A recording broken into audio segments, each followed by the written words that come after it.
issues for a lot of us. Migraines can simply throw off your day when you're having a busy day. Migraines can cause a shooting pain behind your eyes, underneath your eyebrows, in the center of your head, all the way back, and can also cause an acid reflux or for you to puke. If you are someone who is faced with constant migraines, you're going to definitely benefit with the next section of my session. I'm going to highlight what causes migraines so you can automatically put 2 and 2 together and understand how to better cope with the migraine. The most common causes of migraines are an acidic condition in the body.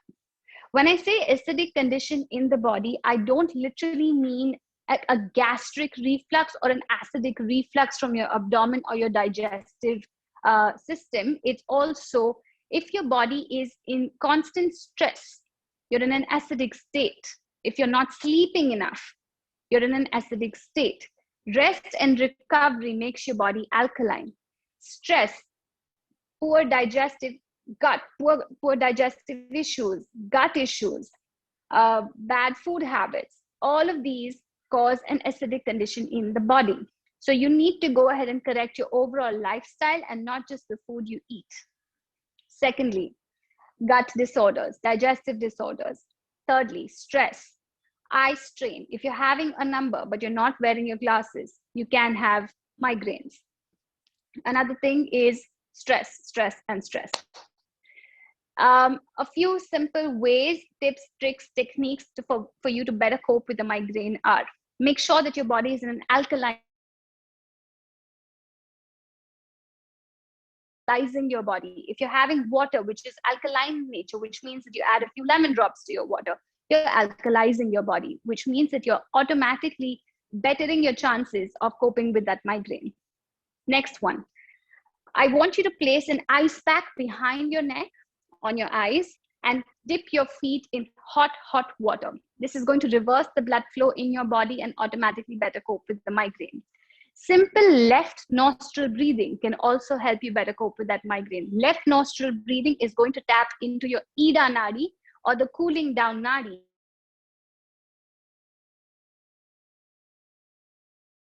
Sit back and breathe with your left nostril for a few minutes, and that's going to also better help with the migraine. The next thing I'm going to teach you is one of the most underrated tips and tricks to better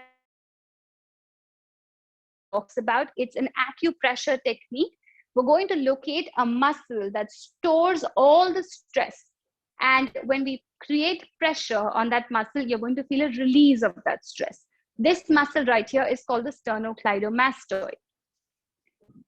The sternocleidomastoid starts from the base of your ear and runs all the way down to your shoulder blade. I'm going to show you how to identify that muscle.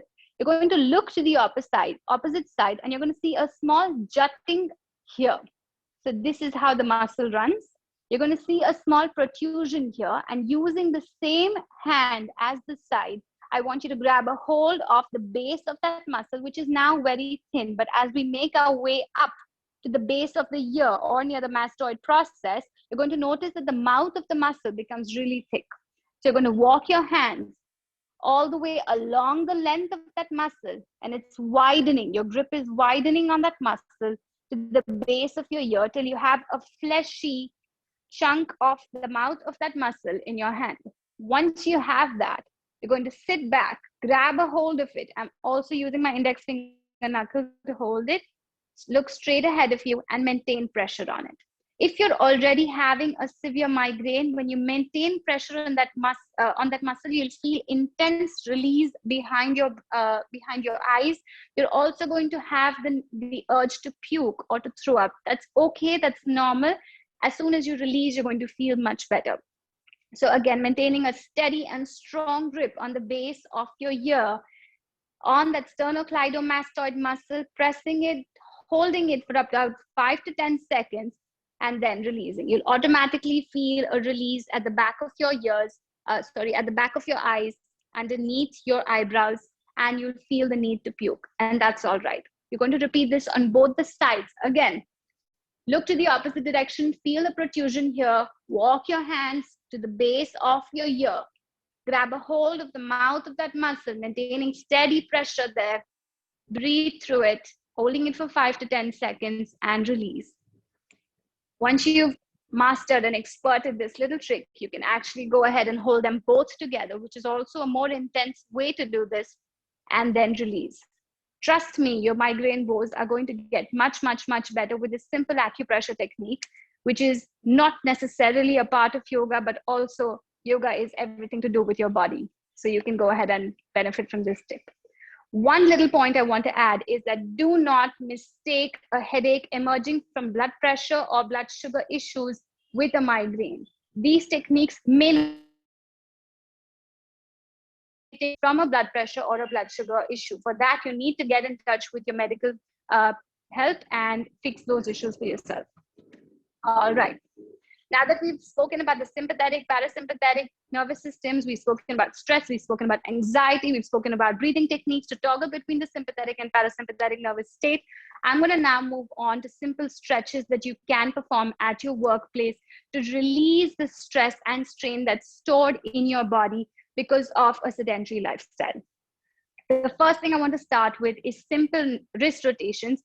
Please note that every single stretch that I am going to demonstrate today is very safe for you to do at your office. It is also very manageable for you to do at your workplace while you chair, which is also why I'm on a chair and not on a yoga mat. The first thing we want to do is we want to hold your hand straight ahead of you. Bring your thumb to the base of the little finger. Your wrist rotations are going to be changed forever once you've done them this way. Go ahead and put your thumb inside as you possibly can and make a tight fist. Once you've made a tight fist, I want you to bring your knuckles down and simply rotate from side to side. We're going to do 5 clockwise and 5 counterclockwise. This is 3, 4, nice and easy, 5, and back to center. Let's go ahead and do them the other way. 1, nice and easy. 2, feel them stretching on the opposite sides. 3, 4, nice and easy.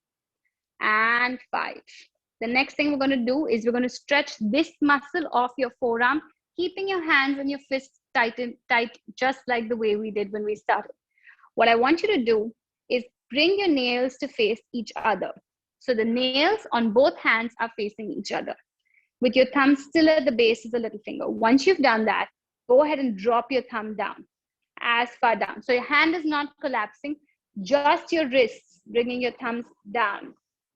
Feel that stretch emerging all the way up your forearm. Be there for 10. Keep breathing through this. 9, 8, 7, 6, 5, 4, 3, 2, and 1. Slowly release. These stretches that we've done so far are essential stretches for you to do to avoid carpal tunnel syndrome. And if you've already developed carpal tunnel syndrome, extremely beneficial to kind of let go of all the stress located in this area. Carpal tunnel syndrome is basically pain in the wrist that emerges from using the mouse for prolonged periods of time, using your phone and your keyboard. The next thing I want to do is some more forearm stretches, but in different directions. What I want you to do is interlock your fingers with your palms facing you. Go ahead, bring those palms facing up to the ceiling, elbows coming down. Stretch your palms down and place them on your thighs if you can. You're going to feel a stretch in this muscle of your forearm once you do this. Chest lifted up, shoulders pushed behind. Be here for 10. 9, keep breathing. 8, 7, keep breathing through this. 6, 5, 4, stretch it. 3, 2, and 1. Nice and easy. Reverse and counter stretch it.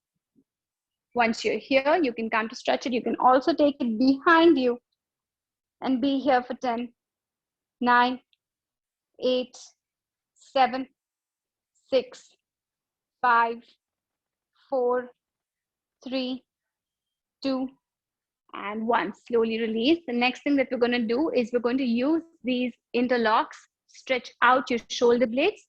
What I want you to do is interlock your hands behind you, simple interlock. Elbows straighten, chest lifted up. As you exhale, throw your chest forward, drop yourself behind, feel your hands rising upwards, no bending the elbows. Be here for 10, 9, keep breathing through this, 8, 7, 6, 5, 4, 3, 2, and slowly release. Lift your chest up and allow your hands to drop down and release your interlock. Once you've done that, we're going to go ahead and stretch your deltoid muscle here. We're going to do eagle bound hands for this next one. I want you to go ahead and stack your right elbow over your left. Once you've done that, rotate so that your right wrist comes out and the left wrist grabs a hold. You're making a namaste here. Once you've done that, bring your elbows to shoulder level. Be here for 10, 9, keep breathing, 8, 7, breathe, 6, 5, 4, 3, keep pulling your shoulder blades apart, 2, and 1, slowly release. We're going to do this on the other side. Go ahead and stack your left elbow over the right this time, interlocking your wrists, making a namaste here.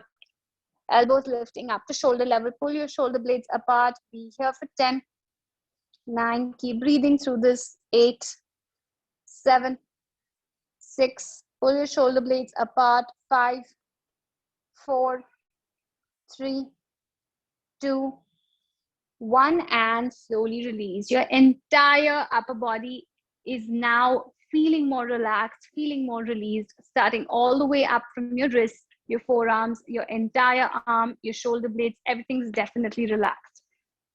We're going to now bring our awareness to the neck. We're going to do simple neck rotations. Again, every time you do a neck rotation, remember the sternocleidomastoid is the muscle that we're trying to stretch here. This muscle is notorious for being stretched in only certain particular directions. We're going to break down the neck rotations into 4 parts and ultimately combine those 4 movements so that you're not aimlessly nodding your head, but you're actually stretching out the muscles in your neck. I want you to tuck your chin into your chest for the first half of the movement. You're going to circle your chin to your right shoulder as if to kiss the right shoulder, with the chin staying in contact with your clavicle. Go ahead, circle, kiss your right shoulder. Feel that length on your left sternocleidomastoid here. Be here for 5, 4, keep lengthening, keep dropping this down, 2, and 1. Circle it back with your chin still in contact with your clavicle.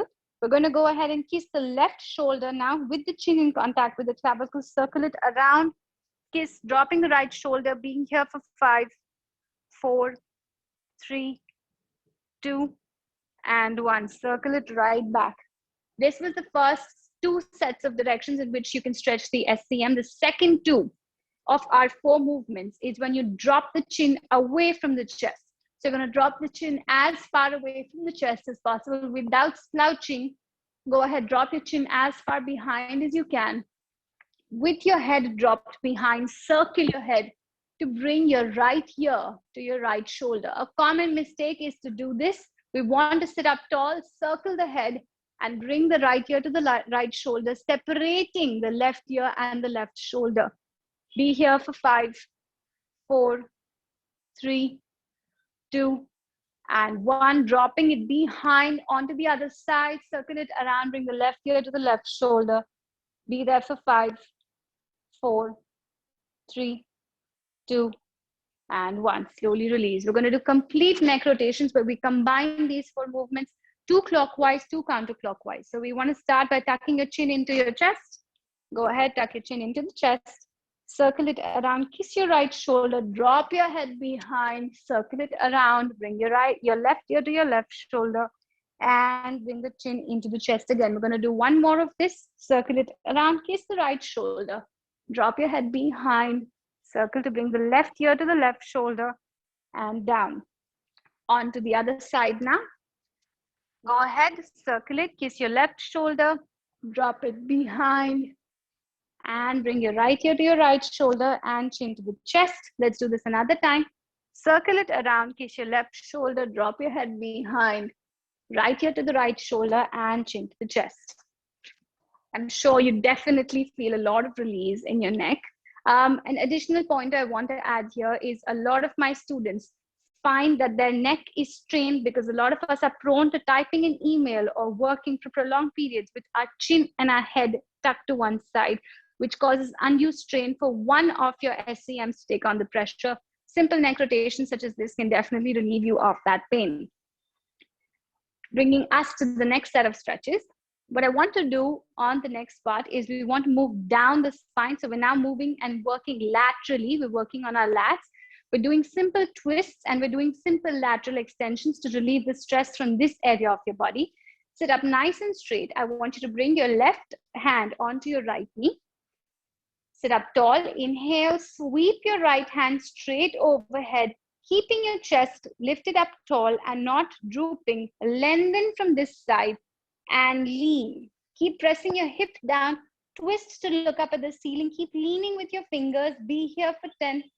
Breathe. 9, 8. Breathe through this. 7, 6. Lengthen yourself. 5. Feel the length from the hip. 4, 3, 2, and 1. Slowly release to come back up. We're going to do this on the other side. The right hand comes on the left knee. As you inhale, lengthen all the way from your hips, your obliques, and your lateral sides. Take your left hand overhead. Reach to the ceiling. Twist.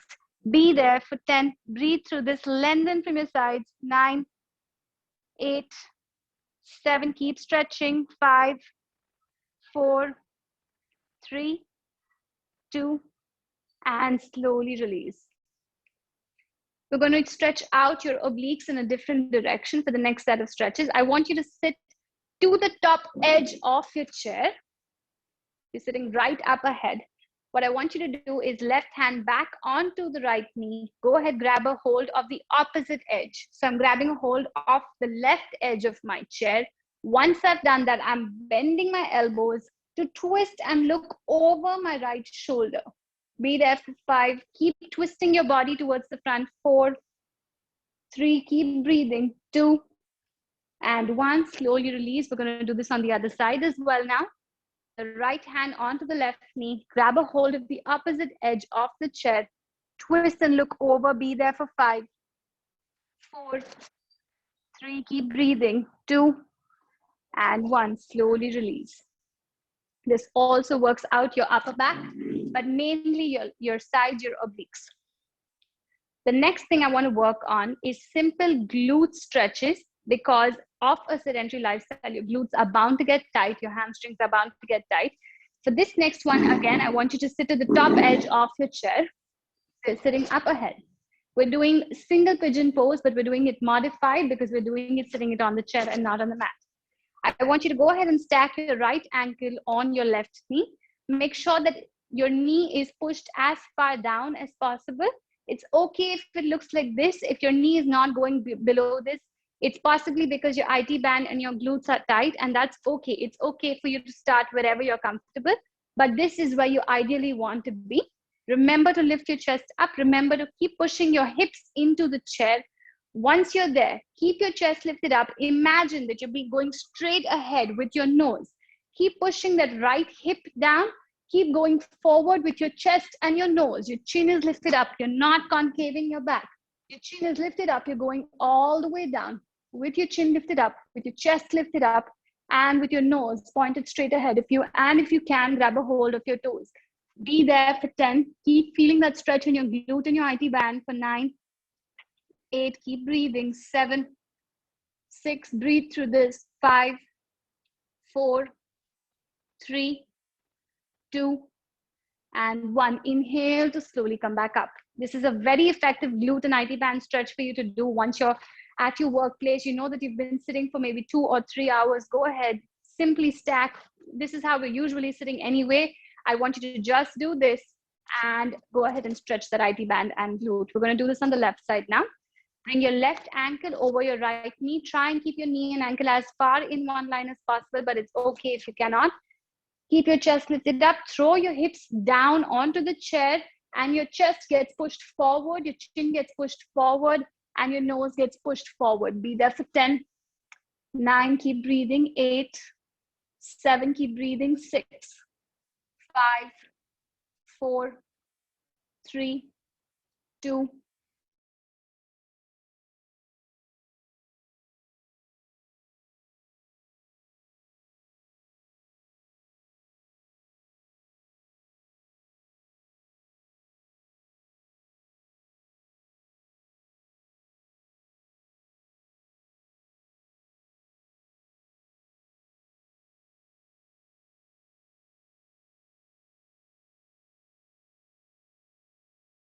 downward dog, downward facing dog, Adho Mukha Svanasana. And we've always seen yoga teachers and practitioners practice this on the mat. I'm going to help you gain the benefits of the down dog even at your workplace. Stretch out and lengthen your lower back, your glutes, your shoulder blades, just using a simple chair. What you need to do is you need to go ahead and grab a hold of the top edge of your chair. Okay. Once you're here, go ahead and place your elbows on the top edge of the chair, or you can grab a hold of your chair this way. Suck your core in, and once you're there, drop your head down, throw your hips behind you, and your head as far down as possible. Breathe, feel that length in your hamstrings. Be here for 10, 9, keep breathing, 8, 7, drop yourself as far down as possible, 6, 5, 4, 3, 2, and slowly release. This is a beautiful hamstring opener. Downward facing dog, Adho Mukha Svanasana, modified using the chair and simple for you to do at your workplace. We're now coming down to our last couple of stretches. What we're going to do is we're going to work on the inner thighs. We're going to make a namaste with your feet on the chair. Now, this is a challenge for most people. You can sit up straight. What you can do is you can just make a namaste with your feet, lift your chest up and be here for 5 seconds. If this is something that's difficult for you, what you can also do is let one foot be down. Let one foot come into modified Janusirasana. Bring your foot into the inner thigh and go ahead and push this knee down this way. This is also effective for your inner thigh. Both of the variations are absolutely fine. If you have flexible inner thighs, you can absolutely do this. If you have trouble, you can do modified Janusirasana, or you can even sit in Ardha Padmasana and push your knee down. Again, effective for the hip flexors, for your quadriceps, for your inner thighs. Everything works just fine. Find your comfort zone for you to actually find what suits you. But there are a lot of movements you can actually and effectively do at your workplace without actually rolling out your yoga mat, making that 1 hour where you do this. We've stretched out every single muscle in your body right now, just on a chair. I see that we have a few question and answers that are lined up now in the chat box. What I want you to do before I jump into those question answers is the next section that I want to work on is how to sit up straight. A lot of my students are like, Devyani, you keep saying sit up straight, sit up straight. How do you sit up straight? How do you know if you're sitting straight enough? Because usually when I say sit up straight, they get into an anterior tilt of the pelvis, which is actually causing more back issues than actually helping you. So how do you know if you're sitting up straight enough? If you're sitting up straight, your pelvic tilt is perfect. What I want you to do is go ahead and sit on the palms of your hands. Simply, it could be on the floor, it could be on the mat, it could be on the chair, wherever you're sitting, just sit on the palms of your hands. Slide forward and backward till you feel your ilium bones of your pubic girdle. There are 2 bones in your buttocks, which are going to be now poking into your hands. Now, if I were to tell you to push those bones into the floor, memorize that sensation with your hand. Perfect. Release your hands, fold your hands, and now push those bones into the chair in which you're sitting. Keep pushing and drill holes with those 2 bones into whatever surface you're sitting on. You will notice that it's almost structurally impossible for you to push those 2 sit bones or ilium bones into the surface without sitting up straight. I'm going to show this to you sideways. So if you're pushing your sit bones into the floor, you're not going to tilt your pelvis like this because the bones have lost contact with the floor. You're not going to posterior tilt and slouch because again, those bones have lost contact with the surface. Simply sit up straight with pushing your ilium bones into the surface, and you will notice that you're sitting right straight as you can. And this is very, very effective. You don't need to order those vibrate tools that you paste on your back, those fancy tools that you get on Amazon and all these e-commerce websites. Push your sit bones into the floor and you're good to go. I'm going to now come a little bit closer to the screen to see if we have any questions that we can address. And if I may request all our participants to ask questions, this is a good time Devyani has shared a lot, and I know we are just kind of soaking it in. But if you have any questions, you could put it in Q&A or raise your hand, and we will allow you in the room to have a conversation with Devyani. It's great going, Devyani. You could pick up a few questions we already have. I'm just going to be picking up maybe 5 minutes worth of questions, and then we can jump into the second part of our section together.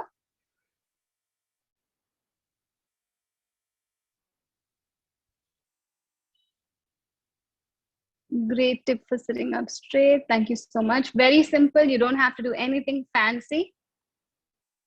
Okay. So the first one is, what can we do for its cervical pain, I'm guessing. So cervical pain is basically a lot of groin openers are beneficial. You can focus on opening, do some groin openers. You can do glute stretches.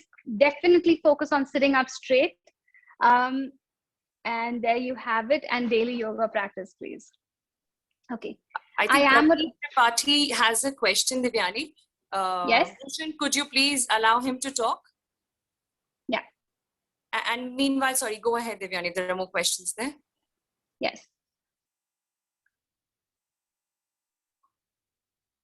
So I am a runner. I seem to have injured myself. When I do Padmasana, I feel pain on my right top side. Is it TFL pain? This is with Rupak. When you say that when you do Padmasana, you feel pain on your right top side, do you mean that you feel pain on your knee? And if it is the knee that I'm guessing when you're doing Padmasana, if you are a runner, you're already prone to adding pressure to your knees. And if you have actually injured your knees and you're noticing strain in your Padmasana, it would be a helpful cue for you to understand that extreme bends of the knees right now are not possible. You have to work on strengthening the finer muscles around your knees, and only then start getting into extreme knee bending postures like Padmasana, Vajrasana, Virasana. And you should not directly approach these asanas at the moment. You have to strengthen the knee fibers. You have to strengthen your quadriceps. A good balance between strength and flexibility of your quadriceps and the muscle fibers around your knees is going to prepare you for extreme knee bending postures. But please don't approach it directly. If it is not the knee injury, then you can please clarify that, and I will give you more tips. Exercises for stomach ulcers. So stomach ulcers are basically a result of, again, an acidic condition in your body. The first tip for you would be to actually alkalize your body as best as you possibly can. Eat a lot of raw fruits and vegetables. I know your question is asanas and exercises, but you need to address the root cause. You need to understand why you've got the ulcer in the first place. Alkalize your body. Work on the bioflora and fauna of your gut, and then we can actually work on asanas. Again, left nostril breathing, very cooling for your body. You can go ahead and practice that. You can do any pranayama techniques. Do not do any asanas that puts pressure on your abdomen or stretches or adds pressure on your abdomen. You can do simple practices that work on the entire body. Question from Mr. Praveen Tripathi. I think we've got you on. So you can go ahead and ask. You can go ahead and ask. Yes, some of the things that you've said, because I'm, clearly on the heavier side, I cannot perform. So what's the midway out for me? If you can highlight any particular posture that you were not able to perform, I can get into the details of it and tell you how to do it. Yes. But I would always recommend that even if you can't do it, keep trying. There's always going to be, we don't get up and do headstands day one. We fall, we try it every single day, and one day your body will cooperate. Mm-hmm. So the bit about folding hands the other way and doing namaste, that I cannot do. I tried that. Is it this one? That's right. That's the one. Yes. Okay. So eagle bound hands, Praveen sir, is actually a challenge for a lot of people if they're not regular practitioners, regardless of whether you're on the heavier side or not, because this is a movement we're not conditioned to do normally. Okay. So if you're not able to do this in total right now, even if is a great start. So what you can just do is focus on stacking one elbow on top of the other. That's a great place to start. Once you practice this on the daily, you'll notice that your deltoids are getting more flexible. Your deltoids are becoming more cooperative with daily practice of just simply this.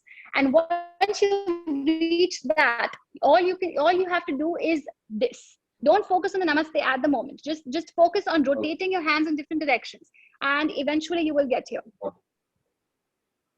Got it. Thank you. Any other asana that you want me to go ahead and demonstrate? So I think also, you know, the bit about my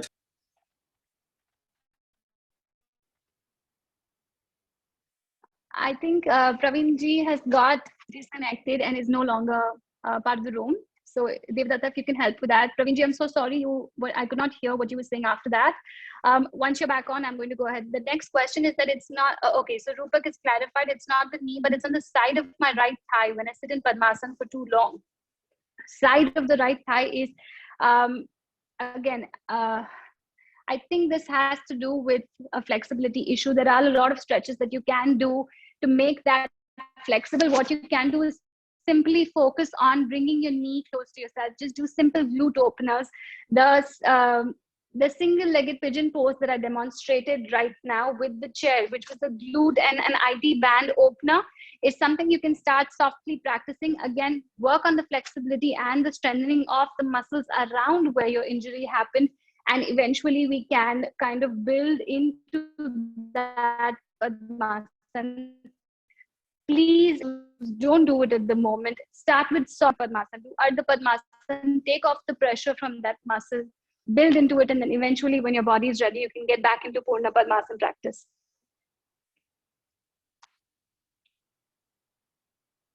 All right. The stretches are great, but we might forget after the session is over. Do we get a pictorial depiction of the stretches or a recorded video of this training? I'm certain that SBY Academy and Devdatta or Yukti will be able to help you with this aspect of it. I'm not sure how that works. What is better to have, cold water or hot water? I am acidic. Okay. Then will you get it? Yukti, please mute. I'm so sorry. No problem. Okay. About the pictorial representation and the video, I'm sure that Devdatta will help you. Moving on to your next question, is it better to have cold water or hot water? I am acidic. If you're acidic, again, create an alkaline environment in your body. Warm water or hot water is not the question here. The question is creating an alkaline environment in your body. Alkalize your water. What you can do to alkalize your water is simply add a few drops of lemon, add some chia seeds, add sabja seeds. Drink your water at room temperature initially. Do left nostril breathing. Again, create an alkaline environment in your body.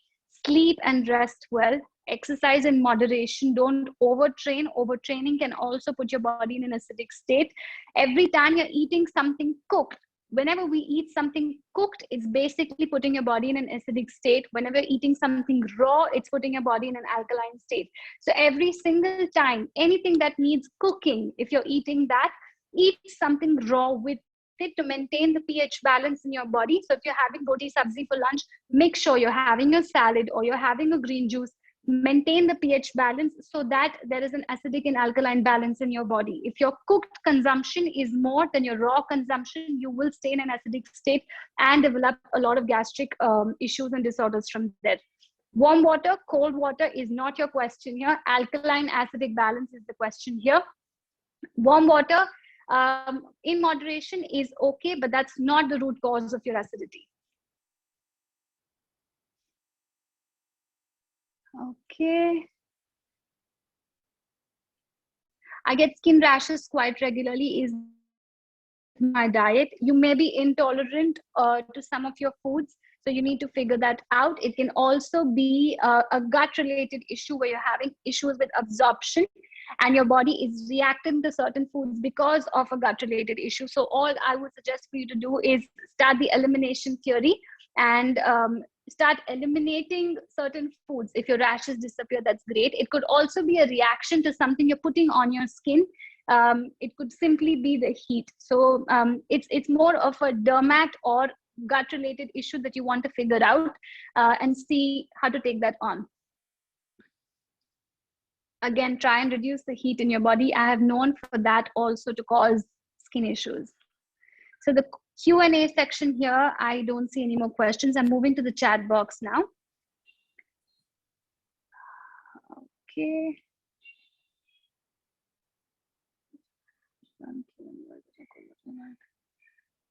Amazing insight on acidic alkaline balance. Thank you so much. Is there any solution for an acid reflux? Okay. I'm loving how acidity and acidic conditions in the body are so common, and we actually don't even address the root cause. Acid reflux, again, gastric issue, alkaline acidic imbalance in your body. Correct the pH state of your body. When I say pH state, again, not just food, sleep and stress has to be balanced. Sleep 8 hours a day. That's also going to put you in an alkaline state. Don't overtrain, don't overexert, don't overstress, don't overthink. These things are also causing acidity. Foods, I'm just going to go ahead and take a few minutes to talk about acidic alkaline balance, the pH balance in our body, and I'm going to give you more detail than I already have. Okay. I've already spoken about acidic alkaline balance and the pH. Okay. Now, our bodies, our anatomical structure, your physical body is designed to be in a neutral pH state or an alkaline pH state.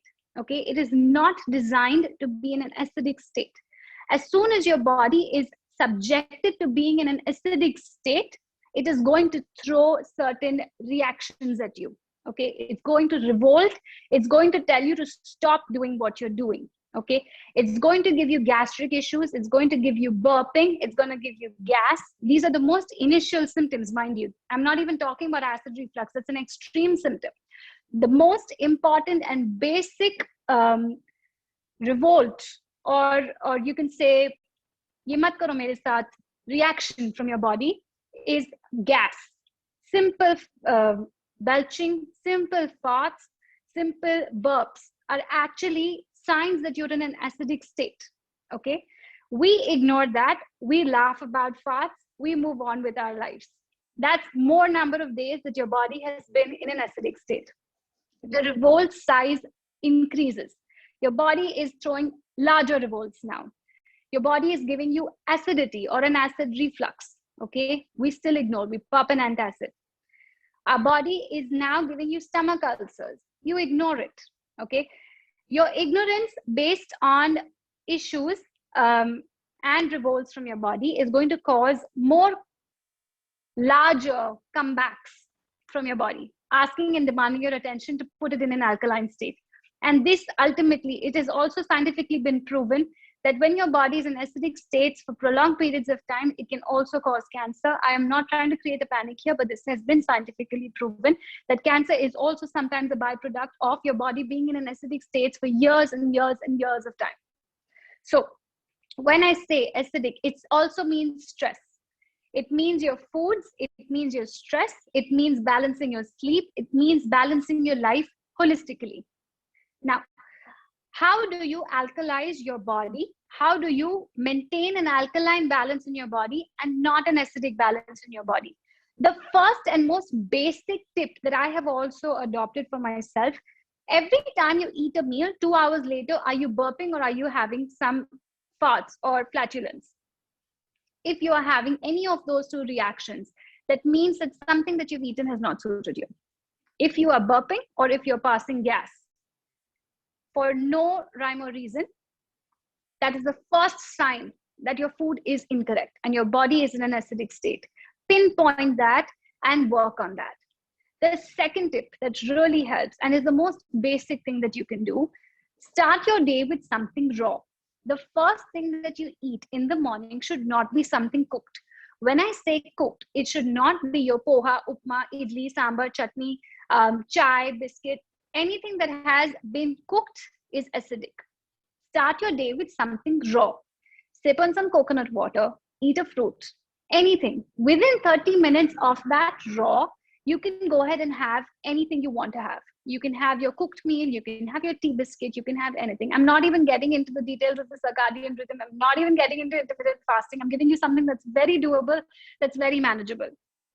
30 minutes after eating something raw, You can go ahead and eat anything that's cooked, but always remember, every time you're eating something cooked, make this a rule. Every time you're eating a large meal that is cooked, please go ahead and eat something that's raw. So if for lunch, say you're having roti sabzi dal chawal, 30 minutes before your lunch, you can have a green juice, alkalize the environment of your stomach, and then eat your cooked meal. Or you, with your roti sabzi dal chawal, you can eat something raw. Cut up a carrot, cut up a cucumber, you can eat tomatoes, cut up a salad. You can put some lemon on your food and eat. Just accompany everything cooked with something raw. And that is maintaining the alkaline balance of your body at your lunch or your meal time. Additionally, hydrate. The more water you drink and the more you hydrate, you're automatically correcting the pH in your body. The third and the fourth thing I want to highlight is sleep, rest. If you're going many nights in a row when you haven't slept and you're stressed, your body is again, ab jitna bhi raw khana chahte ho, you can eat, but your body is still in an acidic condition because of your CPU being on, because you're stressed, because you're not sleeping correctly. So my fourth tip for alkaline acidic balance is sleep, sleep, sleep, 8 hours of sleep. My fifth and most important tip is every time you're decompressing and every time you're drinking, please remember that alcohol is acidic in nature. Alcohol plus bar nibbles or alcohol plus chakna is definitely acidic in nature. Always, always, always choose smartly. Your nibbles can actually be raw while you're enjoying your drink. That's about the alkaline acidic balance. I'm going to move to the question again.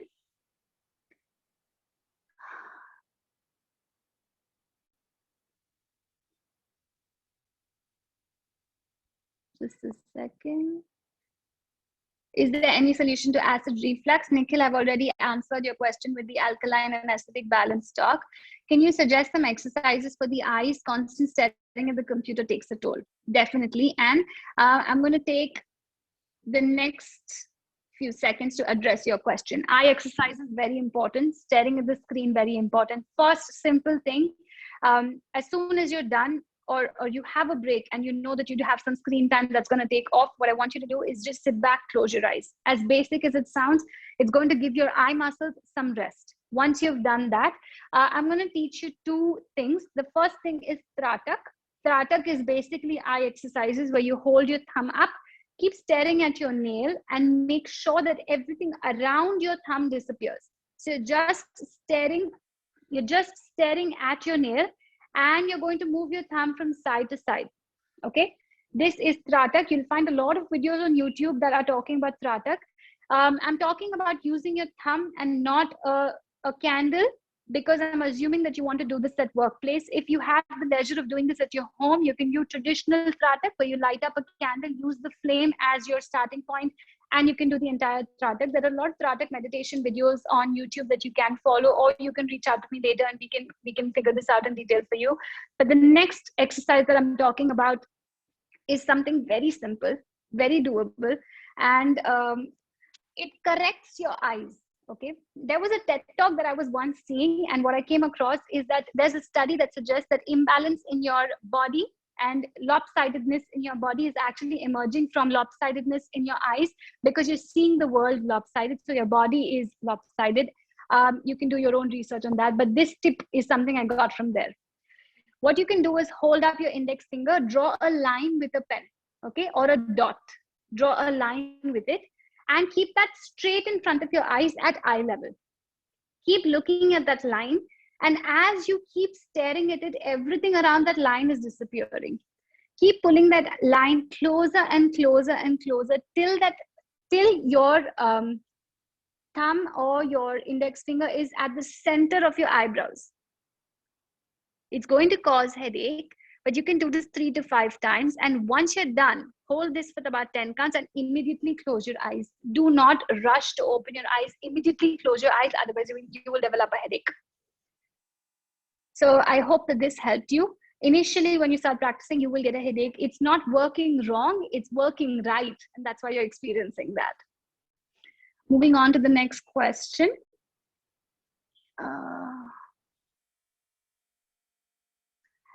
Breathing exercises for sleep. Excellent. This is from an anonymous attendee.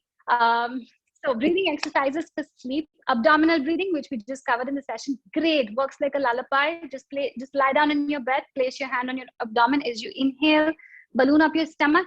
Focus on the navel rising. As you exhale, focus the navel sinking in. Very, very good practice. The second practice that's very beneficial for you, but I will not be able to teach it to you right now. You can Google it or you can contact me later. It's called Ujjayi breathing. It is basically observing your breath as it passes and touches the back of your throat. The reason I won't be able to teach it to you right now is we have a large audience and this can be misconstrued and you can actually cause more pressure on your throat than the correct engagement. So I don't want to teach it on a webinar platform and for people to take on the back, like poor information from it. It's called Ujjayi pranayama or Ujjayi breathing. There are a lot of videos online. You can check it out. Any thoughts on using alkaline water purifier? Alkaline water purifier is a great and modern way to actually tell yourself you're drinking alkaline water, but it's all the same. If you want to alkalize your water, please add 2-3 drops of lemon and you're good to go.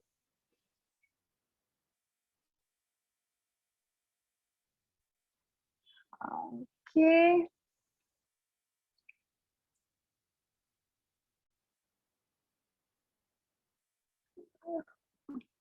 Anonymous. I have the smoking cigarettes or consuming nicotine gums or add to acidity.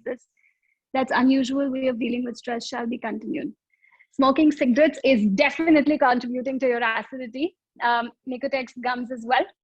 And it is a way of dealing with stress, but how sustainable is this method of dealing with stress? Let's adopt methods that are sustainable and that are doing good to your body instead of bad. So it's dealing with your stress, but it's actually harming your body, and not just acidity, but it's actually harming you in a lot of different ways. And you know that. So start adopting sustainable methods that are not harming your body to deal with the stress. Try the breathing techniques we've covered today, and I think that you won't need an additional smoke break. Moving on to the next question.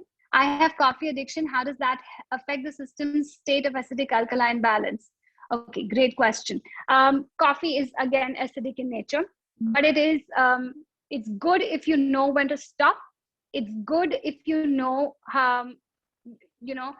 when you're having your coffee. Never again, some ground rules about coffee. One cup a day is great. Never have your coffee empty stomach. Always combine your coffee with something that gives substance to your coffee. Now that also depends on if you're having it with milk or sugar, you're having a black coffee, but the ground rule for caffeine intake, always have it with something. You can have a cookie, you can have a biscuit, you can have anything. So you can make yourself a power ball or a laddu, anything that adds substance. You can have a sourdough toast with peanut butter. That's a great option. Never have your coffee with a fruit, because your fruit is alkaline in nature. You're kind of killing all the nutrients in your fruit by topping it up with coffee. If you want to have fruit and coffee, ideally FIFO, first in first out. Fruit goes in first, does the great work in your abdomen. 30-minute break and then have your coffee. If there's no fruit in the picture, please have your coffee with something that adds substance to it. Sourdough toast would be my go-to. It does contribute to the alkaline acidic imbalance. Can I start my morning with nuts or sprouts? Sprouts are great if they are raw, but again, it is a complex. It's a complex buildup of nutrients. It is nutritious. It is raw. Nuts are not. Nuts are to be had at night. Actually, that's the best time to have nuts. I'll tell you more about that later.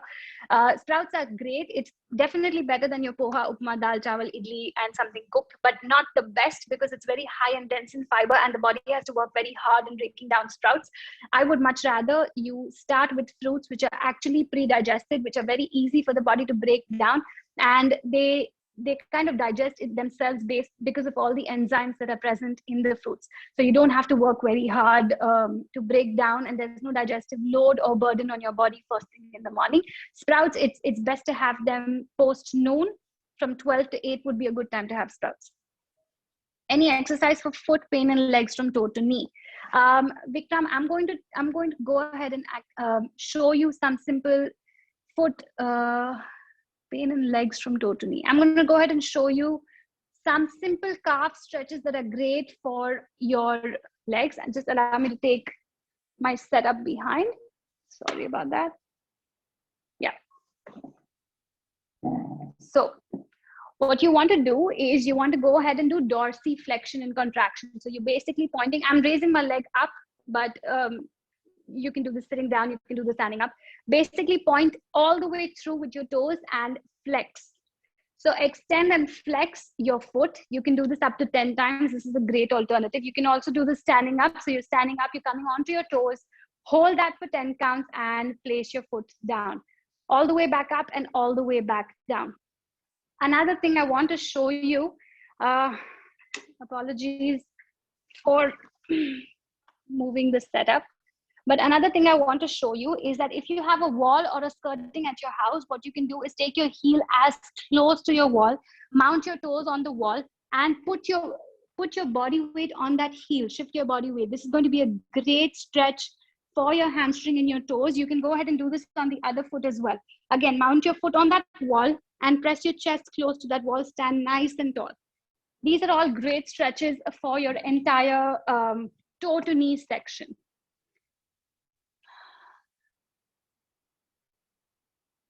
Okay, moving on to the chat box.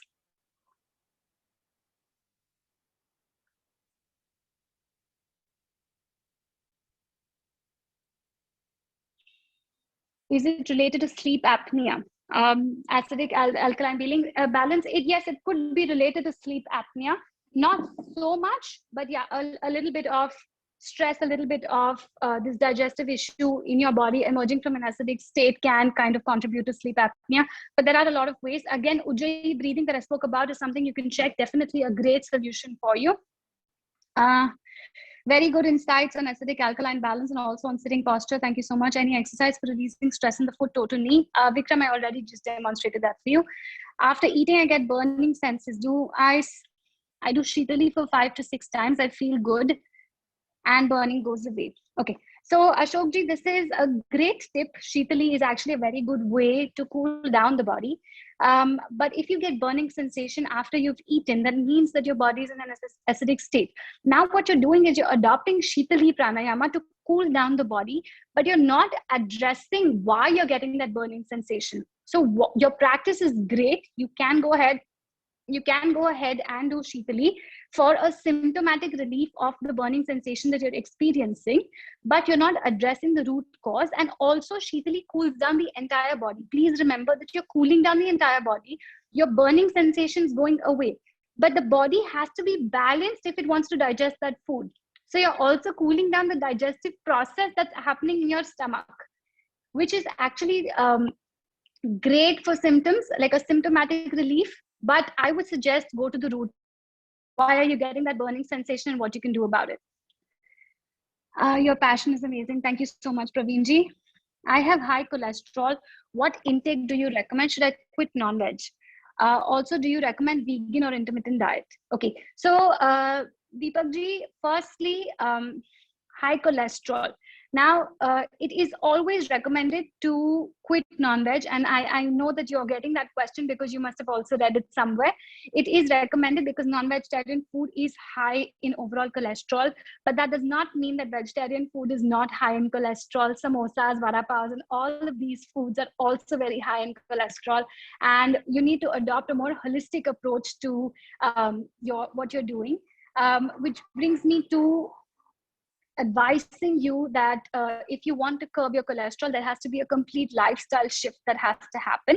About being a vegan and adopting intermittent fasting, I am a vegan myself, but the reason I became vegan was not because I had issues in a cholesterol issue or overall health issue. It's because certain foods were not suiting my gut. So which brings me back to my point. If you're having gas or if you're burping at the end of a meal, if you're feeling any digestive distress, you know that food is not suiting you, and that should be the reason you quit it, not something you read or someone says something to you. Because when you know and you're making an informed decision about giving up certain foods, you are not as tempted to go back to them. So if you know that you're having a digestive distress emerging from non-vegetarian foods or animal-based foods like I was, you can go ahead and adopt becoming a vegan. About intermittent fasting, there is a lot of back and forth that's going on about intermittent fasting. More than intermittent fasting, I would suggest you check out the concept of circadian rhythm, which is actually resonating with the way your body clock functions, so that you support the body's functioning in a more better way than just following a plain simple diet. What the circadian rhythm information and knowledge will do to you is that it's going to tell you why your physical body is doing what it's doing.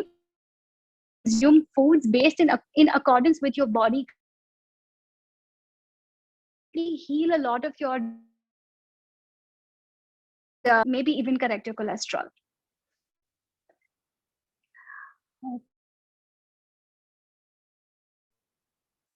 I have spondylitis. All of these stretches are safe. Sumitji, all of these stretches that we've done today are very, very mild in nature because they're all they're open to a large audience and it can be safely done in any workplace environment. That being said, I want you to be in your control, in your comfort zone. I don't want you to go ahead and go beyond your comfort zone. And I am not aware of your medical condition and the extent of flexibility of your body. But all of these stretches are very moderate and intermediate in nature. So I think that you can maybe give it a go ahead if your medical practitioner has told you to take up yoga as a physical form of exercise. But again, go very slow. If your body is giving you a signal that it's not comfortable, please avoid, please stop. No jerky movements, nothing too advanced, nothing too fast. Just approach it very softly, and you don't have to go to all the extents that I was able to go today. You can kind of, like I was telling Deepak, Praveenji, that you can be within your comfort zone, and you don't have to do it correctly and its best potential limit at the moment. Start, listen to your body, and as your potential grows, you can automatically go ahead and take it on to the next level. Any more questions?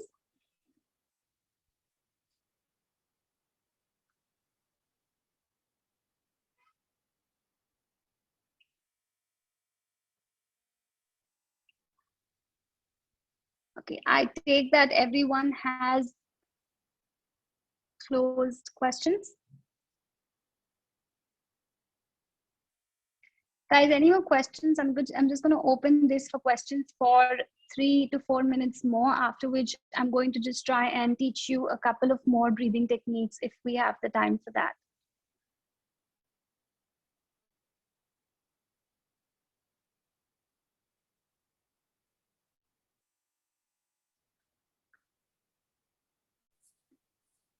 Devyani, I think one question everyone has in mind is, what is it that you don't know about yoga or food?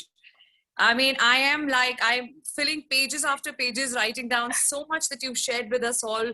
It's been an amazing session, and there is still some more to go. So thanks so much, Devyani. I think you can go ahead with the breathing exercises you want to share.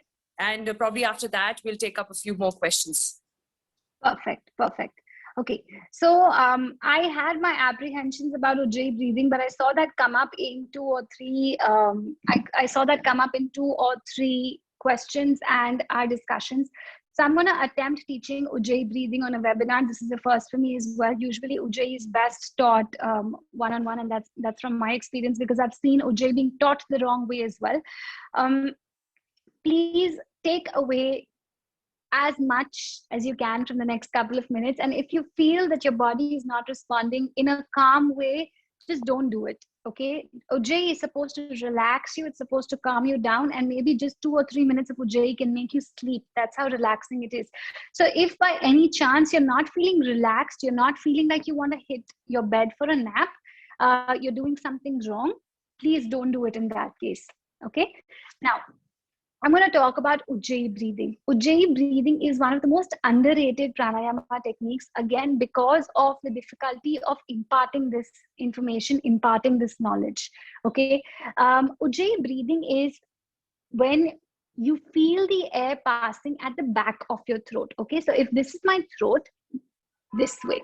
So just the simple analogy. Ujjayi breathing is being aware as the air is passing and touching the back of your throat. It's very relaxing. It's very subtle. So you have to focus very hard. So if you're in a high stress environment, simply focusing on that sensation will immediately tap into your parasympathetic nervous system.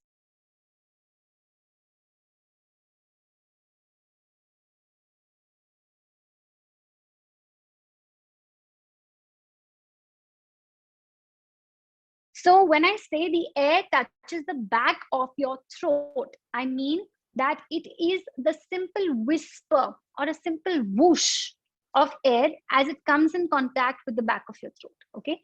How do you do it? We actually do this in our day-to-day lives, but it becomes challenging when I tell you to do it with your nose and not with your mouth. When we whisper, it's basically the air touching the back of your throat. So if I were to say, "Hi, how are you? What are you doing?" That's basically the air coming in contact with the back of my throat. Okay, so air coming in contact with the back of my throat. Air coming in contact with the back of my throat. Same thing if I were to make you do with your nose, it would sound like snoring. Okay, and most teachers also adopt this technique of teaching it. They tell their students to mimic a snore, and that is Ujjayi. But when you do that, you're hurting your throat. You're causing damage here. So when Ujjayi is done with your nose, it sounds like this. It's a very soft sound. Please listen closely.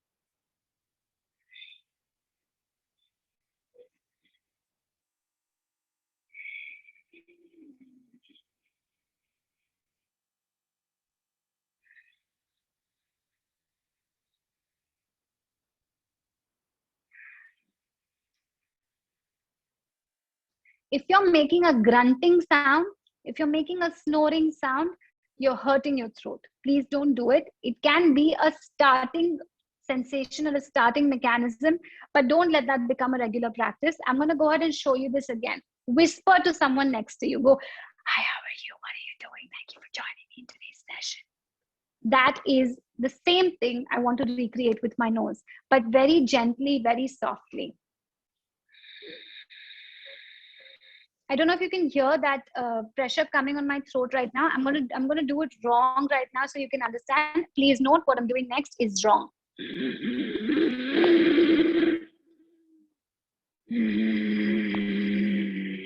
That's wrong. You're adding pressure to your throat. What you want to do instead,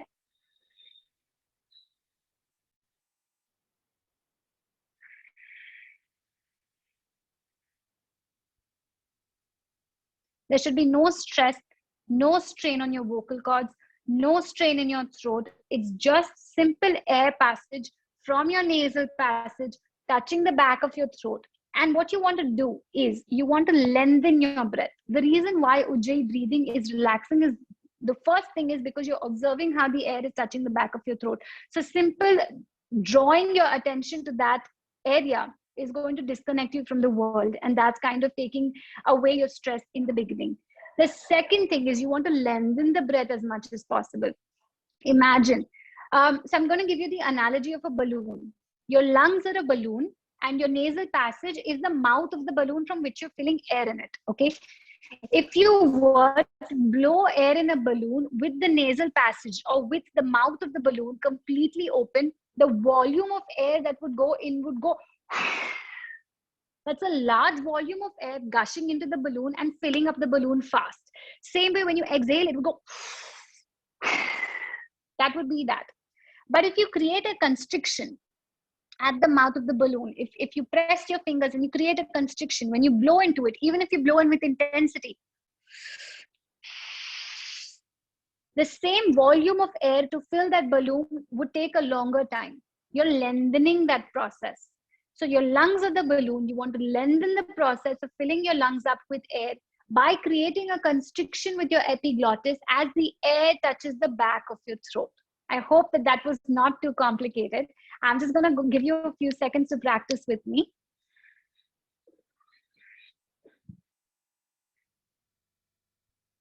That was one inhale. That's how much you want to lengthen it. Go ahead, let's start.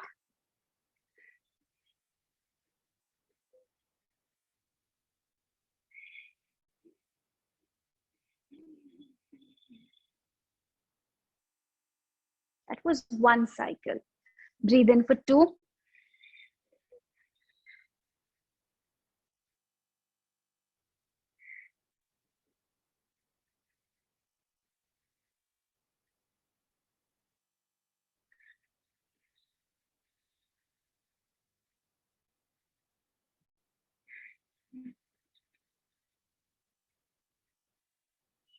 Those were 3 cycles of Ujjayi breathing. If you have not followed them, you can write to me in the Q&A box or in the chat box. Yukti or any of the panelists, if you were not able to follow that, if that was too challenging, please go ahead and highlight that to me. I tried to simplify it as much as possible because I saw that it came up a couple of times in the Q&A.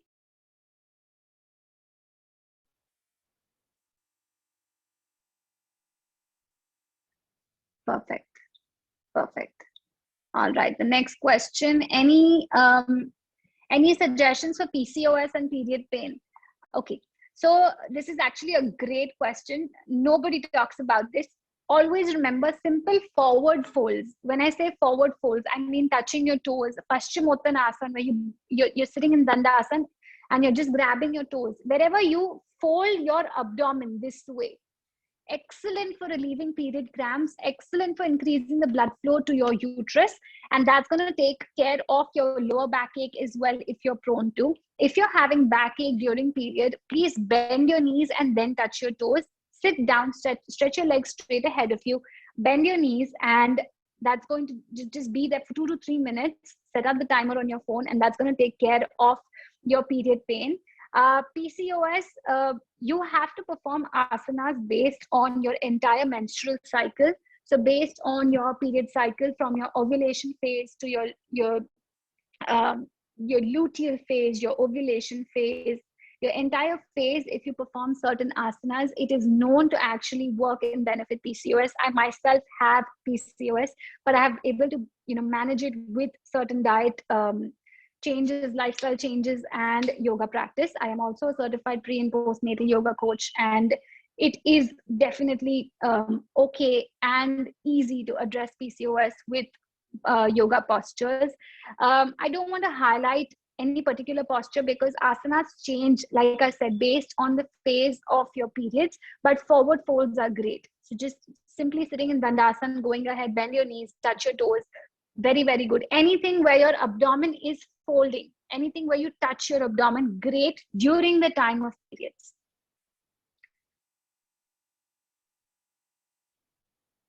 Perfect.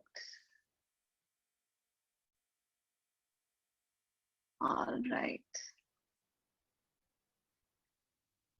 Any more questions? Anything you want me to highlight in particular?